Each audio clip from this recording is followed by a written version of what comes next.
Ela era uma mulher muito bela, cheia de vida. Não lhe faltava quase nada em sua vida para que ela fosse verdadeiramente feliz. E ela andava com seu filhinho no colo, de poucos meses de vida. Andava por uma alameda florida, sentindo o sol aquecer-lhe a nuca, ouvindo o cantar dos passarinhos e assoviava uma bela canção. Quando pensamentos nebulosos começaram a povoar sua mente, e aí ela pensava: não me falta quase nada para ser feliz, mas eu seria verdadeiramente feliz se eu tivesse dinheiro, recursos financeiros. É o que me falta. Sou uma mulher pobre. Apesar de ser pobre, não me falta nada. Ela ia pensando dessa forma. Não me falta nada, mas com dinheiro seria muito melhor. Se eu tivesse dinheiro e um poder aquisitivo melhor, minha vida seria completa.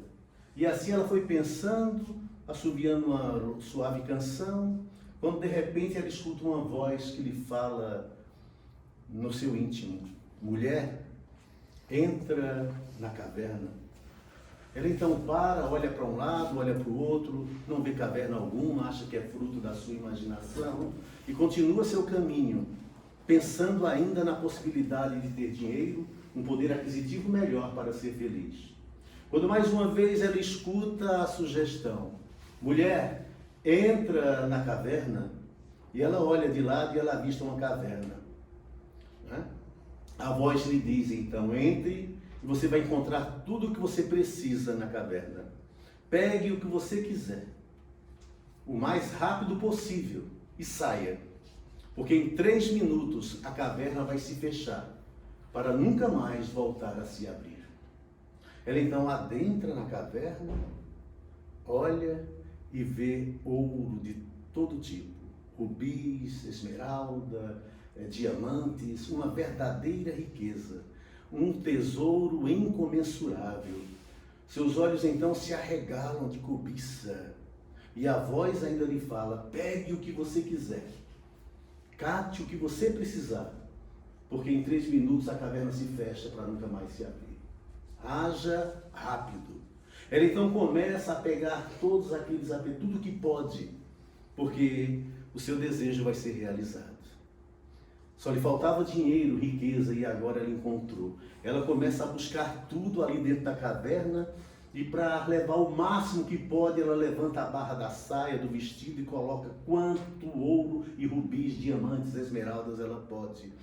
Quando a voz lhe fala nos ouvidos: só falta 10 segundos, e aí ela sai rapidamente da caverna, a porta se fecha para nunca mais se abrir, e aí ela cai genuflexa, de joelhos, chorando, porque esqueceu seu filho amado lá dentro.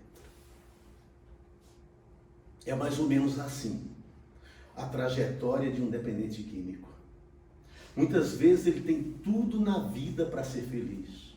Uma família estruturada, não lhe falta nada do ponto de vista material, ele tem tudo, mas ao adentrar na caverna da dependência química, os seus olhos ficam arregalados de cobiça pelas sensações e o prazer que as drogas proporcionam. Nunca diga para o seu filho que droga é ruim. Nunca diga para seu filho que maconha é horrível, que bebida alcoólica não presta. Nunca diga. Porque um dia um traficante vai dizer que você estava errado, e que a droga é boa, e que a maconha é boa, e que a bebida é boa, e ele vai usar e vai pensar: meu pai mentiu para mim, minha mãe mentiu para mim, a droga é boa. Pelas sensações e pelo que ela provoca no nosso sistema nervoso central, que é o cérebro, o seu principal órgão.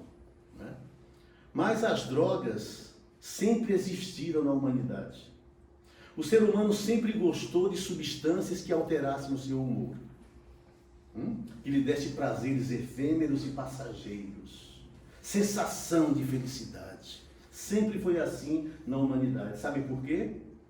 Porque as drogas têm uma substância chamada opioide andrógeno, que é um neurotransmissor de endorfina. Endorfina é a substância do prazer. Nós podemos produzir endorfina para sermos felizes e termos prazer na vida de forma natural. Mas todo processo natural na vida, ele é lento.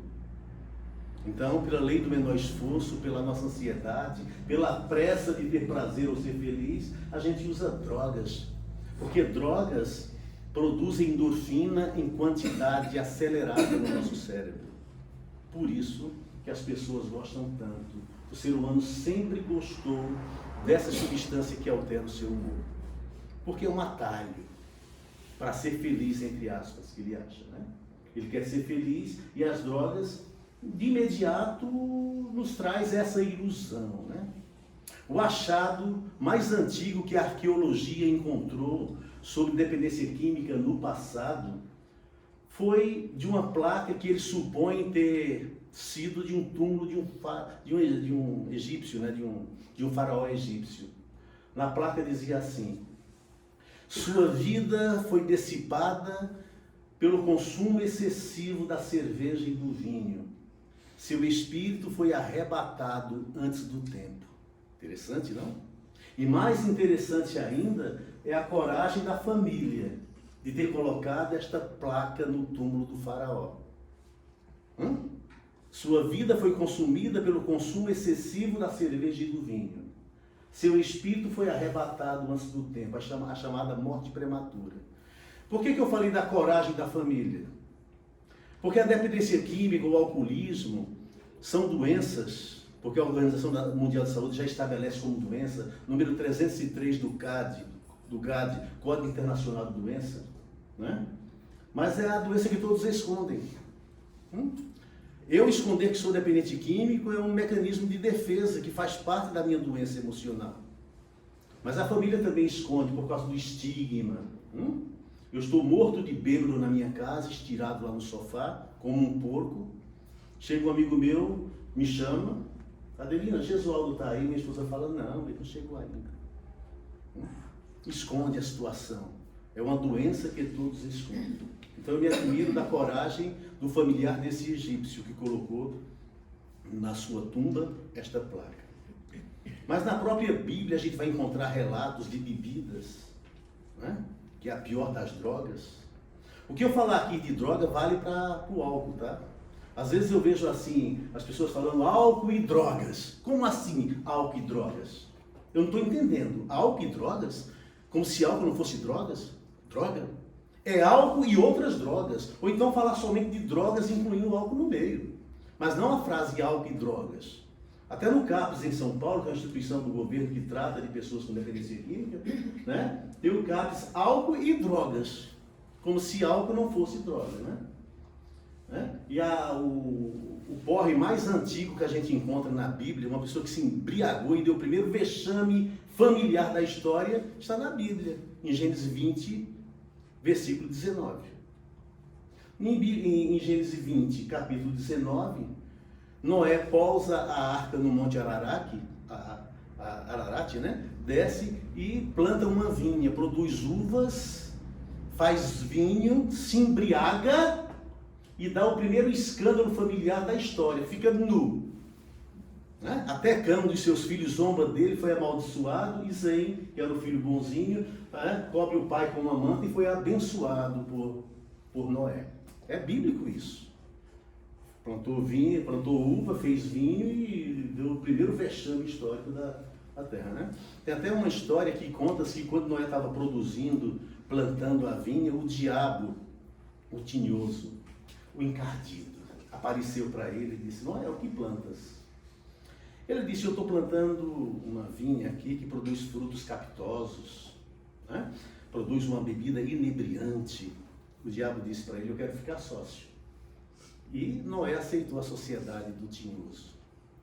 E aí ele regou, adubou aquela terra ali, né, com o sangue do macaco. Adubou também aquela terra com os excrementos do leão. E findou adubando aquela terra com a banha do porco. É por isso que o alcoólico, portador da doença do alcoolismo, ele passa por essas três fases da doença. A fase do macaco, onde ele acha que está agradando, dá vexame em público, Como recentemente eu via na televisão Boris Yeltsin, presidente da União Soviética, da antiga União Soviética, dando vexame em público e sendo filmado para o mundo inteiro ver. Beliscando as mulheres, vocês viram? Então é a fase do macaco. Ele acha que está agradando, contando piadas agradáveis, e não está. Acha que está abafando, isso é da natureza do alcoólico mesmo. Aí depois ele continua bebendo, alimentando a doença, porque a doença do alcoolismo, ela é uma doença comportamental. Comportamental. O álcool não tem nada a ver com o alcoolismo. Como assim, Jesus? O álcool não tem nada a ver com o alcoolismo? Não, nada a ver. O álcool é só um alimento da minha doença. E tudo que o alimento cresce, fica forte e me mata. Porque é uma doença tríplice, física, mental e espiritual, que conduz à morte prematura. A chamada morte prematura. Pois bem, e se ele não se cuidar, ele continua bebendo, aí chega a fase do leão. Ele fica bravo, valente. Fica muito bravo. Mas só com o pessoal da casa dele. Só com as pessoas que mais amam ele é violento. Ele leva o terror para dentro de casa.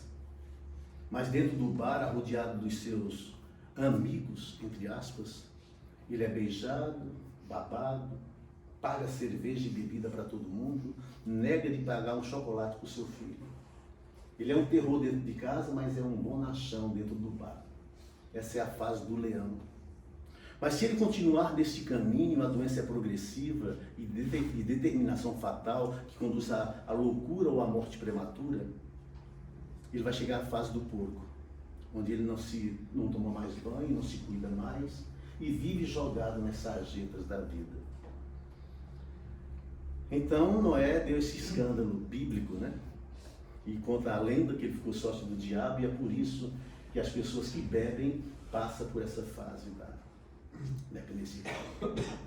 Uma vez eu assisti um programa de televisão, vespertino, à tarde, e a entrevistadora, uma grande entrevistadora, ela entrevistava um especialista em dependência química, um tal de Ronaldo Laranjeiras, muito bom.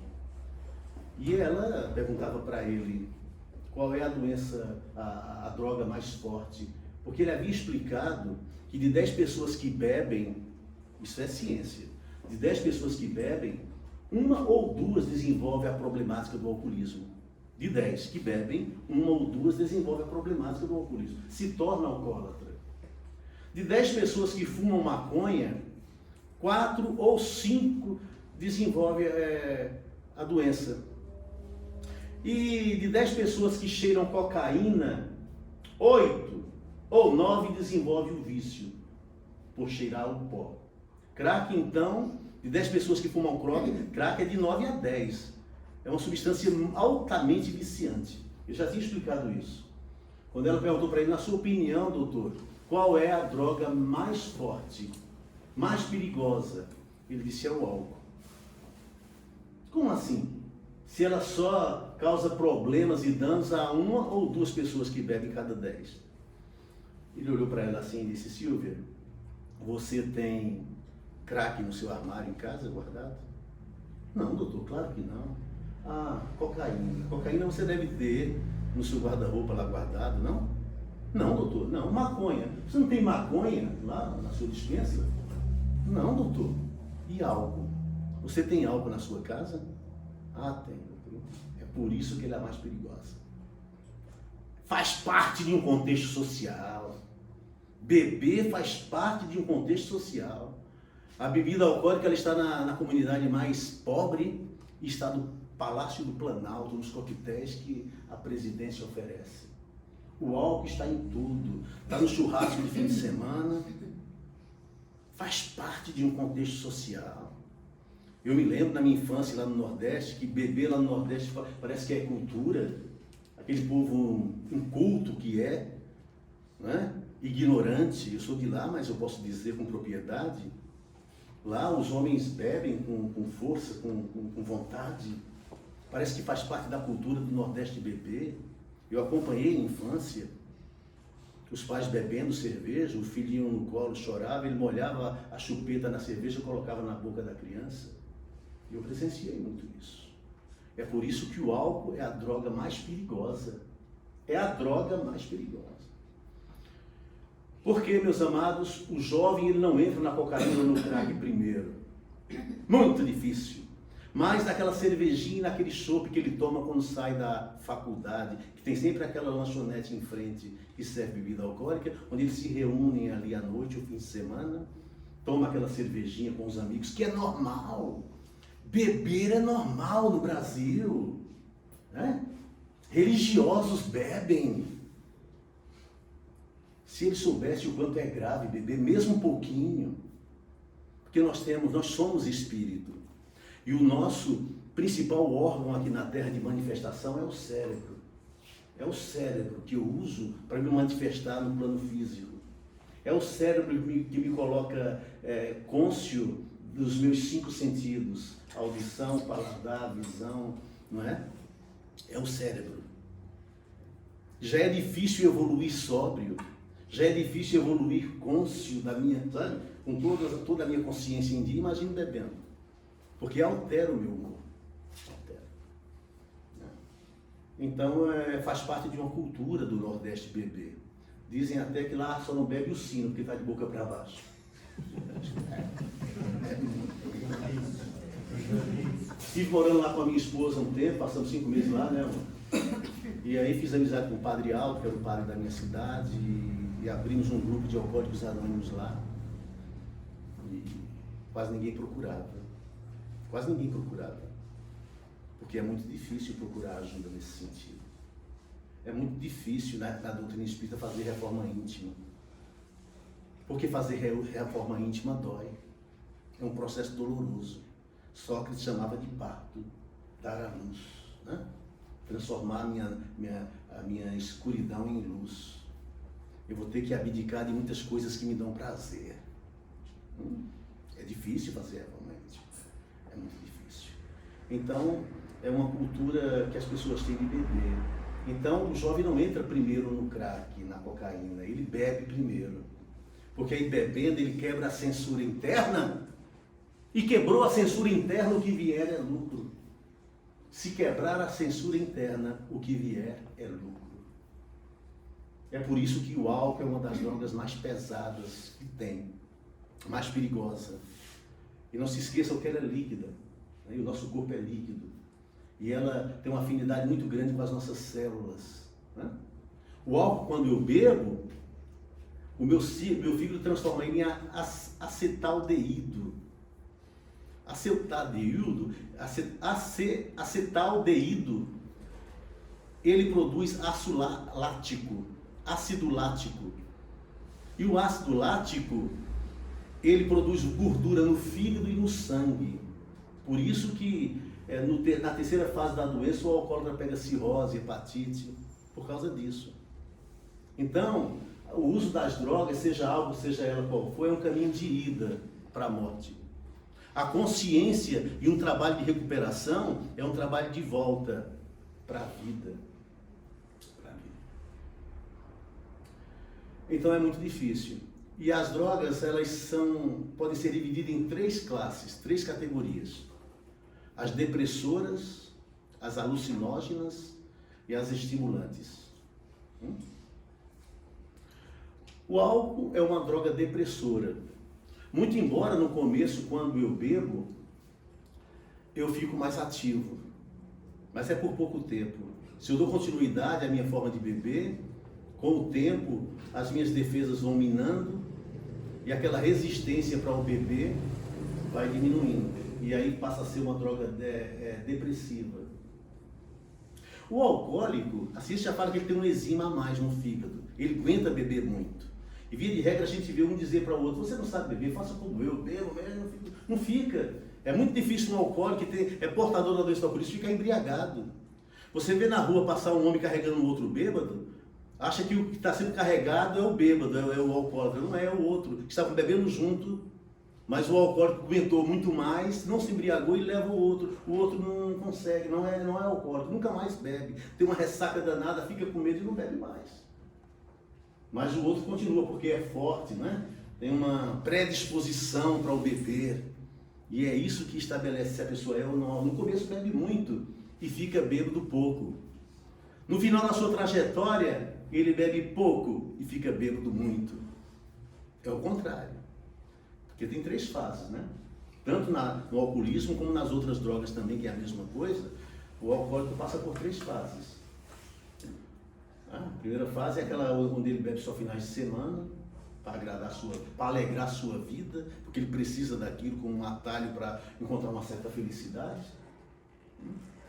Depois aquela fase maior onde ele precisa, ele já começa a ficar dependente daquilo, não chega em casa antes de, quando sai do trabalho, sempre passar em algum lugar para beber. É a fase intermediária que leva à terceira fase, que é a da dependência total. Então é o uso, o abuso e a dependência total. E é a doença que todos se escondem, se orgulham né? Via de regra, a gente vê 2 pessoas conversando, dizendo quanto bebeu a semana passada, na segunda-feira na empresa. Eles contam vontade. Nossa, eu fui no churrasco sábado e domingo, essa bebi todas, como se isso fosse bonito, né? Fazia uma palestra dessa num grupo de alcoólicos anônimos lá em Garanhuns, e estava aberto ao público que não fazia parte da Irmandade dos Alcoólicos Anônimos, né? Aí quando eu falei que o Brasil é o 2º na estatística mundial em uso de álcool, um de lá falou assim, é por causa de vocês, dos Alcoólicos Anônimos. Eu falei, por quê? Ele falou, se não fosse vocês, nós seríamos o primeiro. Doença que todos se escondem, não querem ser, não tem percebimento, sabe? Teve um outro que falou que quando Galileu Galilei descobriu que a Terra girava, só veio comprovar o que ele já sabia. É desse jeito. O cara vai no médico, né? Todo chatinho, sabe quando está todo empapuzado, parece um pão doce, chatinho, cheirando a álcool. Ele vai.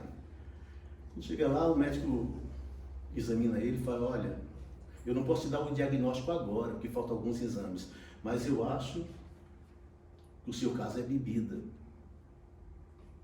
Ele fala, então eu volto depois, quando o senhor estiver melhor. Esse aqui é o doutor que está. O doutor pergunta para ele, você bebe? Aí ele fala assim. Não tem percebimento. O alcoólico, o dependente químico, ele não vê a sua própria realidade. Todos veem. Você está cavando sua sepultura em vida, mas ele não vê. Ele não consegue ver. Porque ele está em um estado de consciência alterado. Mesmo que seja um pouquinho, está errado. Mesmo que eu beba só um pouquinho, enquanto religioso, está errado. Altera o meu humor. O que é droga? A palavra já diz, é algo que não está com defeito, não presta, né? Quando o carro quebra, esse carro é uma droga. Essa ferramenta não faz eu trabalhar direito, essa ferramenta é uma droga, não é isso? Na linguagem popular é assim. No holandês antigo, droog, vem de droog, que significa folhas secas. Porque antigamente os remédios eram feitos tudo com folhas secas, eram as drogas, né? Com folhas secas. Mas hoje a ciência estabeleceu que droga é toda substância capaz de alterar as funções de um organismo vivo, resultando de mudanças fisiológicas ou de comportamento. Qualquer substância capaz de alterar o organismo vivo, resultando de mudanças fisiológicas ou de comportamento, isso é droga. Qualquer coisa que altere o meu humor, que altere as funções do meu organismo físico, é droga. Né? Então tem essas fases aí que a pessoa passa, e quando está na terceira fase, então, é como se fosse um caminho sem volta, né? Como a caverna da dependência química que eu contei a história no começo. É como se a porta estivesse fechada, e mesmo batendo, a porta não consegue se abrir. É difícil. As pessoas não gostam de ficar perto de um bêbado, ele exala um cheiro que ninguém gosta de ficar perto. Quando ele está na fase do porco, então, na terceira fase, ninguém gosta. Tem até a história daquela mulher que, uma freira, né, que estava dentro do ônibus, e o ônibus tocando viagem, um bêbado entrou. Bem bêbado, bem fedidinho mesmo, e sentou-se do lado da freira. A freira, então, torceu o nariz, né? Não estava gostando daquela companhia. Aí, de repente, olha para ele e fala assim, olha, moço, eu não sei se você sabe, mas você vai para o inferno, viu? Ele altamente, na mesma hora ele se levantou e gritou para o motorista, para aí que eu peguei o ônibus errado. Mais ou menos assim.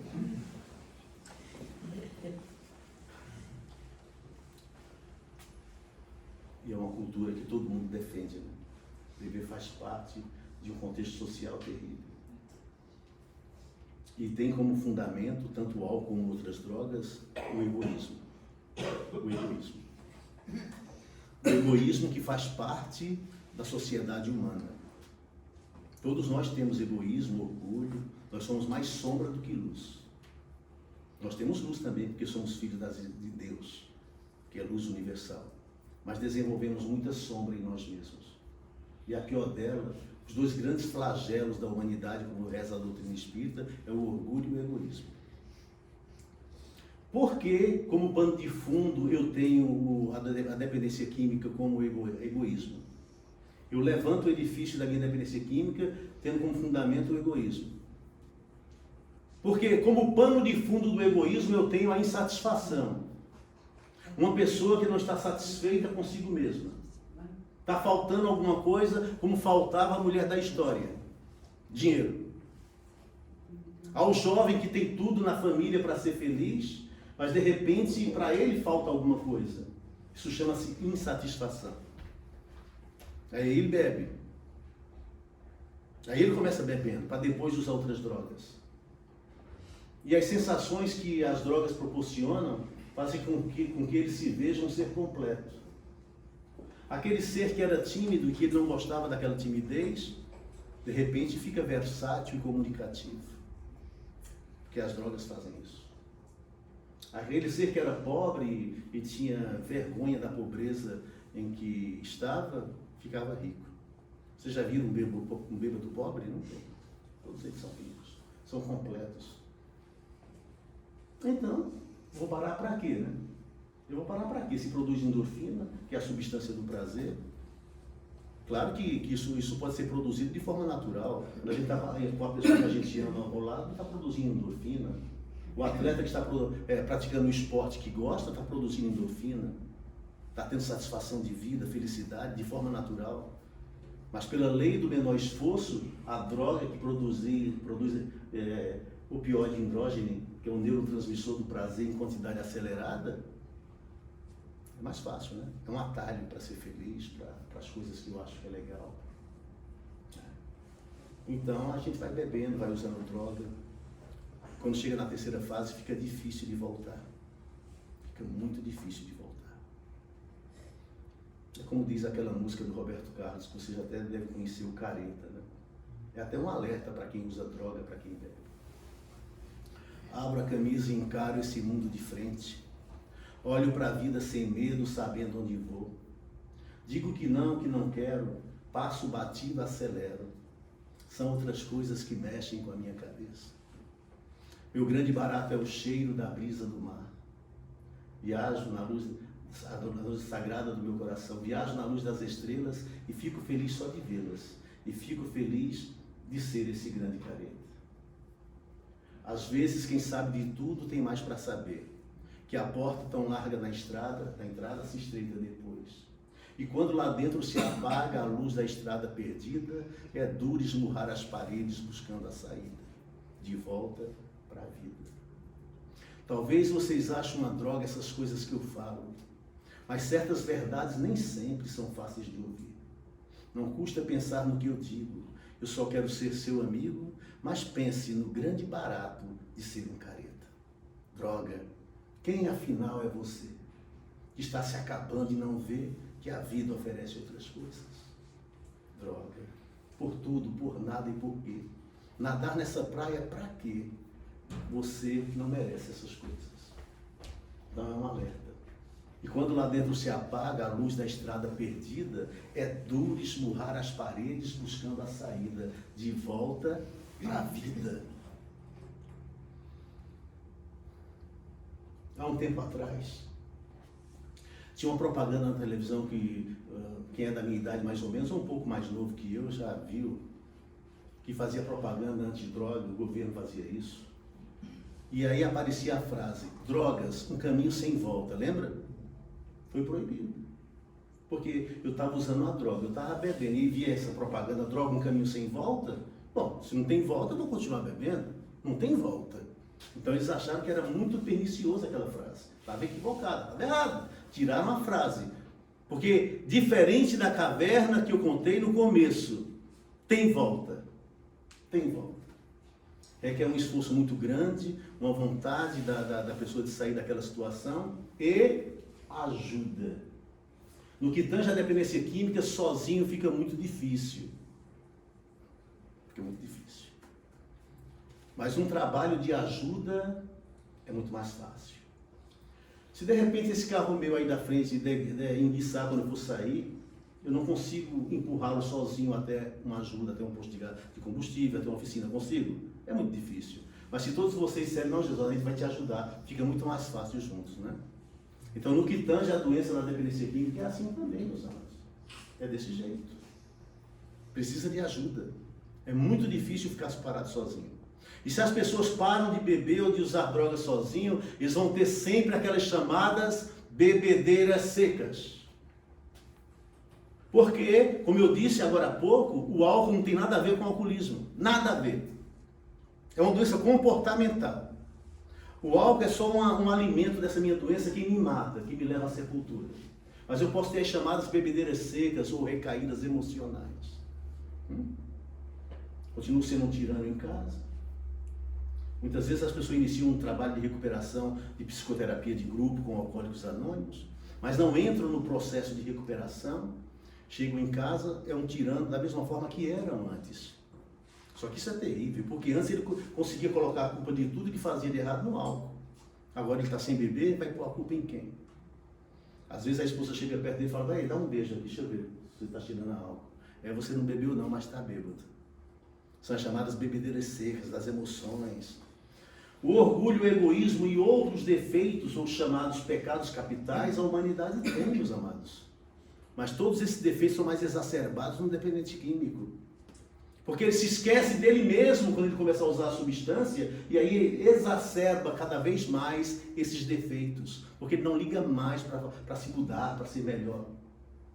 Esses defeitos só vai crescer no dependente químico. Então é preciso querer primeiro. Né? Num trabalho de terapia, onde a gente ajuda as pessoas com dependência química, a pessoa chega lá, ou então no atendimento fraterno na casa espírita, onde eu realizo, minha esposa realiza, de repente chega alguém e fala, Gessaldo, pelo amor de Deus, ajuda meu filho, ele está morrendo de beber, de fumar maconha, de cheirar cocaína. Eu falo, sim, se eu puder eu ajudo mesmo, mas a senhora quer que ele pare de usar? Ah, eu quero, é o que eu mais anelo na vida, é que ele pare de beber. O patrão dele também, né? Deve querer. O patrão dele adoraria se ele parasse de beber. E ele? Quer parar? Ele eu acho que não quer não, Jesus. Então não vai ter jeito, filha. Desculpa. Mas não vai ter jeito. Porque Deus respeita o nosso livre-arbítrio. Respeita mesmo. Nós temos o livre-arbítrio. Liberdade de escolha. E se ele não quer parar de beber, nem Deus ajuda. Nem Deus ajuda. Não tem como. Porque a porta do coração só abre por dentro. Sabe aquele quadro do Holly Hunter? Vocês já viram? Que é Jesus com uma lanterna na mão esquerda batendo numa porta, né? Com a mão direita. Quando ele expôs aquele quadro, ficou milionário, Holly Hunter. Depois já houve várias cópias desse quadro que a gente vê comumente por aí. Ele, quando colocou esse quadro em exposição, todo mundo gostando muito do quadro, mas tem um curioso, né? Um jornalista curioso que olhou o quadro assim, chegou para ele e falou, olha, Hunter, o teu quadro é muito bonito, só que está com defeito. Ele falou, qual é o defeito? Ele falou, não tem maçaneta na porta. Esse é o defeito? Ele não está perfeito, porque essa porta representa a porta do coração, só abre por dentro. Como está lá em Apocalipse, capítulo 3. Eis que eu me encontro à porta e bato. Se alguém ouvir minha voz e abrir, eu entrarei e cearei com ele. Vocês sabiam que o Apocalipse é o único evangelho escrito por Jesus? Os 4 evangelhos sinóticos, que a teologia escolheu, aqueles 4, Lucas, Mateus, João e Marcos, né? Foi escrito segundo aqueles apóstolos, mas o Apocalipse é de Jesus mesmo? É o único evangelho que é de Jesus? Escrito pelas mãos mediúnicas de João na ilha de Patmos? Todas as informações passadas diretas por Jesus, eu adoro. Eis que eu me encontro à porta e bato. Se alguém ouvir minha voz, abrirá, e eu entrarei e cearei com ele. Jesus não violenta a porta de ninguém, só se abrir. Para a dependência química é assim também. É desse jeito. É preciso abrir a porta. Porque Deus está no macro, mas está no micro. Nós somos filhos de Deus. Nós temos um DNA divino. Sabe por que está escrito na Bíblia que nós somos feitos à imagem e semelhança de Deus? Porque na época não existia a palavra genética. Porque se existisse, Moisés teria escrito: somos geneticamente filhos de Deus, filhos do Altíssimo. Nós somos filhos de Deus. Nós temos luz dentro de nós. Jesus disse que o reino de Deus estava dentro de nós. Não iríamos dizer ele aqui ou ele acolá, mas dentro de nós. Se é o reino dele, ele está dentro, não é? Paulo escreve lá aos Coríntios: não sabeis que sois templo do Espírito Santo? Que o Espírito de Deus habita em vós? Está dentro. Às vezes as pessoas procuram fora o que está dentro. Uma introspecção e uma dilatação do meu perispírito em forma de pensamento e de humildade, eu me aproximo muito mais de Deus que está dentro. Eu procuro fora o que está dentro. Acima, né? Mãos postas olhando para cima. Como? Se o meu irmão japonês está fazendo a mesma coisa, está olhando para baixo. E aí? A ciência já provou que não existe em cima e embaixo no universo. É tudo ilusão. É dentro. E se a dependência química tem como pano de fundo o egoísmo, porque é uma insatisfação, é preciso combater isso. Não existe um trabalho de recuperação melhor do que os 12 passos aprovados pelas instituições de Minnesota, nos Estados Unidos. Tem. Quando eu chego numa clínica de dependentes químicos que não usam os 12 passos, eu não aprovo. Eu não gosto. Porque somente os 12 passos devolvem à sociedade, à família e a Deus. Porque os 12 passos tomados como uma norma de vida transformam a pessoa numa pessoa íntegra, feliz e útil. O Espiritismo me ensina muito a fazer reforma íntima. Aliás, me fala muito que eu devo fazer reforma íntima, mas não me ensina como. Mas os 12 passos fazem com que eu faça a minha reforma íntima. Encontre esse Deus interior dentro de nós. Quando eu faço palestras em Alcoólicos Anônimos, que a gente chama de temática, eu falo que os 12 passos me ajudam a encontrar Deus que está dentro de mim. O Deus dos Alcoólicos Anônimos é um Deus diferente. É o Deus de dentro. E é esse que tem que dar a força, baseado na minha vontade. Porque o dependente químico ou o alcoólico, que agora o Alcoólicos Anônimos já abrange, já aceita, dependente de qualquer natureza, pode ingressar nos Alcoólicos Anônimos, né? Ele chega numa ambivalência terrível. Ele chega nos Alcoólicos Anônimos porque ele quer parar de beber. E só dá certo se ele chegar, ele querendo parar de beber, ou de usar droga. Porque se for a mãe que quer, o filho, ele vai ficar lá uma semana e volta a beber, vai recair. Mas se for vontade dele, ele é capaz de sacudir o mundo, como disse Raul Seixas. Se for vontade dele, com a ajuda que ele vai receber, vai dar certo. Ele chega numa ambivalência danada. A ambivalência são duas vontades juntas, né? Diferentes. Ele chega com vontade de parar, por isso que ele chegou, não é? Mas ele também chega com vontade de usar, porque ele é dependente. É uma ambivalência. Que miserável homem eu sou, diz Paulo. O bem que eu quero fazer eu não faço, mas o mal que eu não quero fazer, esse eu faço. Mas se eu faço o mal que eu não quero e não faço o bem que eu desejo, é o pecado que habita em mim que faz isso. Ambivalência. Vontade de parar, vontade de usar. Aí eu digo sempre, qual é a vontade que vai ganhar? Aquela que você alimentar mais. E qual é a vontade de não beber que eu devo alimentar? Frequentando as reuniões assiduamente todos os dias. Todos os dias. Se interne dentro de um grupo. Tem reunião todo dia. Todo dia, Gesualdo? Sim. Mas todo dia? Todo dia. Principalmente no começo. Você não bebe todo dia, danadinho? Bebe, então. Vai ingressar no grupo e ir para a reunião todo dia. Porque é novos hábitos. Você tem que se livrar dos velhos hábitos e os velhos caminhos. E a frequência de reunião é a melhor coisa. Qual era o horário que você mais bebia? À noite, quando eu voltava do trabalho. Pois é nesse horário que você vai para a reunião. Formatar. O cérebro precisa formatar uma nova rotina. Então você precisa querer. No começo é força de vontade. Você precisa colocar a sua vontade, essa força de ir para a reunião mesmo. Não é fácil. E vai ter a vontade de beber, por isso a força de vontade. Como é que eu alimento a vontade de beber? Não indo para a reunião todo dia e frequentando os velhos hábitos, os velhos caminhos. Eu vou no bar, não vou beber, vou só jogar um sinuquinho. vai beber. Vai beber porque a doença está nele. Se ele ficar sem beber uma semana é muito. Então vai depender muito da pessoa. Vai depender muito da pessoa. Então eles tiraram a frase, o caminho sem volta, porque tem volta se a pessoa quiser.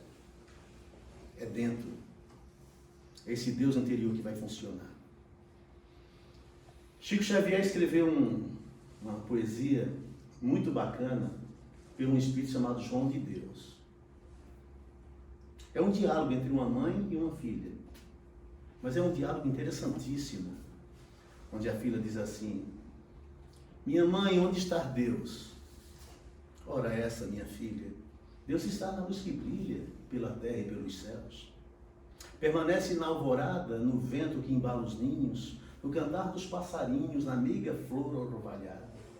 Respira na água cantante da fonte que se desata, no luar de leite e prata, está na estrela distante. Está no monte, na serra, onde mais, como explicar-te? Deus está em toda parte, em todo lugar da terra. Minha mãe, como senti-lo, suave, imenso e forte? Será preciso que a morte me conduza ao céu tranquilo? Minha filha, ouve a lição. Guarda a fé com que te falo. Só podemos encontrá-lo no templo do coração. É dentro e não fora. Então, tem saída. Não é um caminho sem volta. Diferente da história da mulher com o bebê, que a porta da caverna se fechou para nunca mais se abrir. Então vai depender da vontade da pessoa. Porque é uma vontade de Deus que se manifesta dentro dela. A vontade da luz. Nós somos um misto de sombra e luz. Não era a minha luz interior que me fazia beber. Não era. Certamente a sombra que eu cultivei durante muito tempo. A minha parte sombria. As minhas imperfeições que me faziam beber. Por isso que a prática dos 12 passos fazem com que eu transforme essa sombra em luz. E, consequentemente, pare de beber, com a ajuda que recebo. Então, não tem caminho sem volta no que tange a dependência química de maneira nenhuma.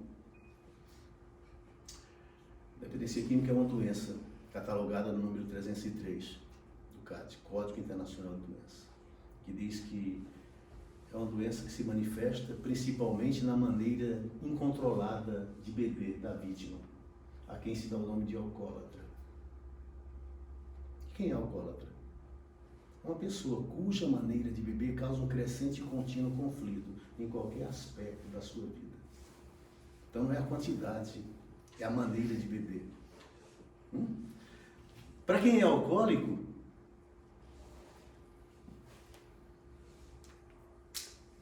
um dedal é muito. Um dedal de qualquer bebida alcoólica. Sabe dedal que a costureira usa para não machucar o dedo? Um dedal é muito. Sabem por quê? Se ele for alcoólico, depois de um dedal, um tonel é pouco. Um tonel é pouco. Ele vai despertar um monstro que tem dentro dele, que desperta-se com álcool. Esse monstro chamado alcoólatra é como idólatra, adorador do álcool. Por isso que o nome não é Alcoólatras Anônimos, é Alcoólicos Anônimos. Não tem mais nada de alcoólatra, de adorador de álcool. É alcoólico, portador de uma doença. Não pode beber. Alcoólico não é aquela pessoa que bebe. Alcoólico é aquele que não pode beber, só isso. Assim como o diabético não é aquele que come doce, é o que não pode comer. Então é isso, meus amados. É por isso que dá certo. Quando a gente faz reforma íntima, quando a gente se melhora para ajudar outras pessoas. Por isso que a reforma íntima é extremamente importante para o médium espírita. Porque cada um só dá o que tem. Então, se eu faço reforma íntima, eu me melhoro enquanto criatura humana e vou dar o melhor que é em mim. Não tem como eu tentar ajudar uma pessoa se eu estou fazendo aquela coisa também. Mahatma Gandhi, dizem que ele foi procurado por uma mulher outro dia, que disse que Gandhi, o meu filho adora você. E ele queria que você conversasse com ele, que ele come muito doce. Vai provocar um diabetes tipo 2. Eu já falei, mas não adianta. Como ele é teu fã, você é o ídolo dele, conversa com ele um pouquinho, quem sabe ele te ouve. Mahatma Gandhi olha para a mulher assim e fala: dá para você me procurar daqui a 2 meses para eu falar com ele? Ela é estranha, não sabe daquele, ou então, tá bom, espera os 2 meses, leva o menino, aí Mahatma Gandhi se tranca com o menino na biblioteca, conversa com ele por meia hora, o menino sai, prometendo para a mãe que não vai comer tanto doce assim, talvez não vai mais nem comer doce, porque Mahatma Gandhi o convenceu. Ela fica feliz, nós perguntamos para Gandhi, por que você não teve essa conversa com ele há 2 meses atrás? Ele disse, porque há 2 meses atrás eu também comia muito doce. A exemplo de Jesus, é preciso tirar a trave primeiro. Hipócrita. Tira a trave do seu olho para ajudar a tirar o cisco do olho. É preciso tirar a trave. Reforma íntima é isso. Alguns anos começou com 2 beberrões contumazes lá nos Estados Unidos. Bill Wilson, corretor da Bolsa de Valores de Nova York, advogado, e Bob, Robert, chamado Dr. Bob, um médico cirurgião. 2 bêbados inveterados, sabe? Predestinados a morrerem bêbados, já vendo porta do inferno, alucinação, delírio e trevas. Mas um descobriu que um ajudando o outro, ficavam parados de beber e eliminavam a compulsão pelo beber destrutivo. E aí começaram a levar essa mensagem para dentro dos hospitais. O Dr. Bob era médico, então tinham acesso nos hospitais e começou a falar deles, a tirar o cisco do olho dos outros, porque eles já haviam tirado a trave deles. É assim que funciona. Então, dependência química não é um caminho sem volta. Tem volta sim. E eu sou prova viva disso. Não é, amor? E eu tenho visto muito disso.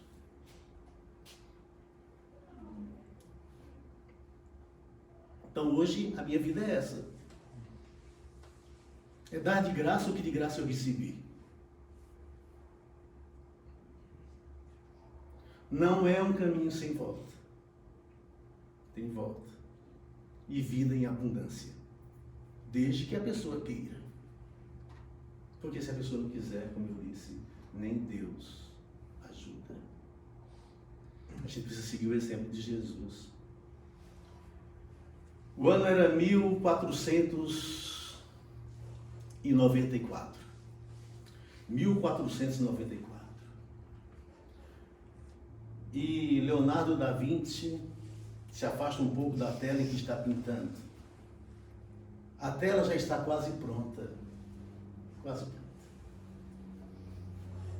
Falta a figura de 2 personagens. Jesus na Santa Ceia e Judas. E ele cobre a tela, porque não tem inspiração para pintar Jesus nem Judas. Aí no dia seguinte, assistindo a missa na Capela Sistina, ele vê no coral da capela um jovem de rara beleza, tendo sua inocência e a sua dignidade no olhar, no semblante. Ele fala, nossa, esse jovem pode ser um modelo para Jesus. E o convida, e o jovem vai, serve de modelo para ele. Leonardo da Vinci então pinta a imagem de Jesus, inspirado naquele modelo que ele levou do jovem da Capela Sistina. E agora, como pintar a imagem de Judas? Alguém com um semblante tão pesado, tão carregado de iniquidades, de remorso. Ele não consegue. Ele precisa de um modelo, mas não encontra. Passa 4 anos procurando e não encontra. Agora, em 1498, 4 anos depois, voltando do trabalho à noite, Leonardo da Vinci é abordado por um mendigo que lhe pede esmola. Ele não o reconhece. Ele vê naquela imagem de sofrimento, de angústia, de remorso, talvez de uma vida de iniquidades, o modelo perfeito de Judas. Fala, não, vamos na minha casa, hoje eu te dou dormida e comida. E quero que você me sirva de modelo para eu pintar uma figura que necessito. Ele vai, acompanha o Leonardo da Vinci, ele dorme lá, toma banho, no outro dia ele posa de modelo para Leonardo. Leonardo da Vinci então pinta Judas na Santa Ceia. Ficou bonito. Aquele mendigo então se aproxima, olha a tela e começa a chorar. Leonardo da Vinci pergunta, por que ele está chorando? Ele fala, você não se lembra? Fui eu que servi de modelo para Jesus. E quando eu servi de modelo para Jesus naquela noite, eu falei, como eu gostaria de ser como ele. E você olhou para mim e disse, é simples, siga o exemplo dele. E eu não segui. Eu lamento não ter seguido o exemplo dele como você sugeriu. Em 4 anos, o jovem que serviu de modelo para Jesus foi o mesmo que serviu de modelo para que ele pintasse Judas com aquele semblante carregado de remorso, de tristeza e de dependência química. Eu termino agradecendo a Deus de amor e bondade por estarmos aprendendo a cada oportunidade. Também ao Mestre Jesus por esse encontro que foi todo coberto de luz. Que Deus nos abençoe. E abençoe vocês por isso, por esses momentos bons. Que a paz e o amor do Cristo fiquem em nossos corações, para que felizes sejamos nesta vida de labor, que em nós desenvolvamos a inteligência e o amor. E que essas 2 asas da inteligência e do amor nos façam seres felizes de encontro ao Criador. Obrigado pela atenção e todos os votos meus é que até o próximo encontro fiquem todos na paz de Deus. Muito obrigado.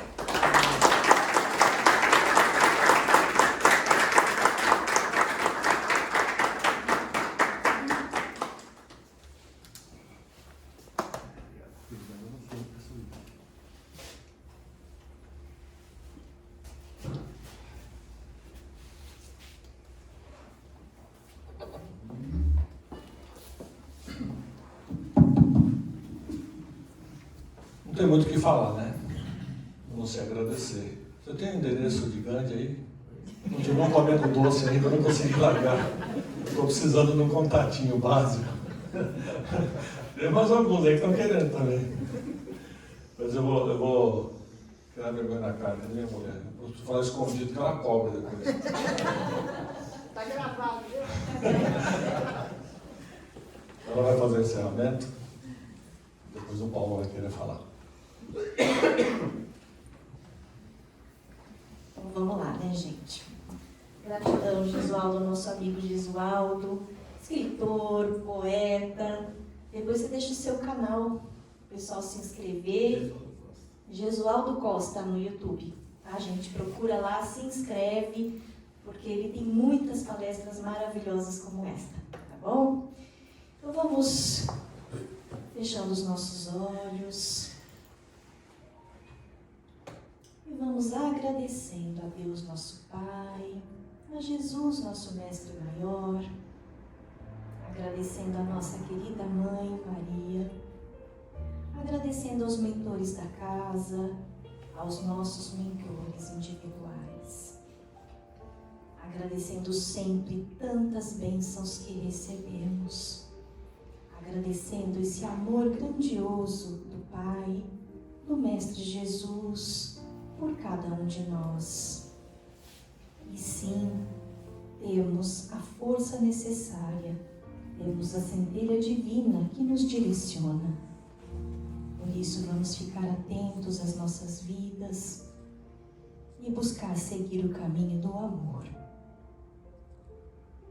Nesse momento, vamos receber o passe espiritual, pedindo que os nossos mentores se aproximem de nós e nos envolva com muita luz, amor, paz, que possamos receber nesse momento tudo aquilo que mais precisamos, o equilíbrio para o nosso corpo físico e para o nosso espírito.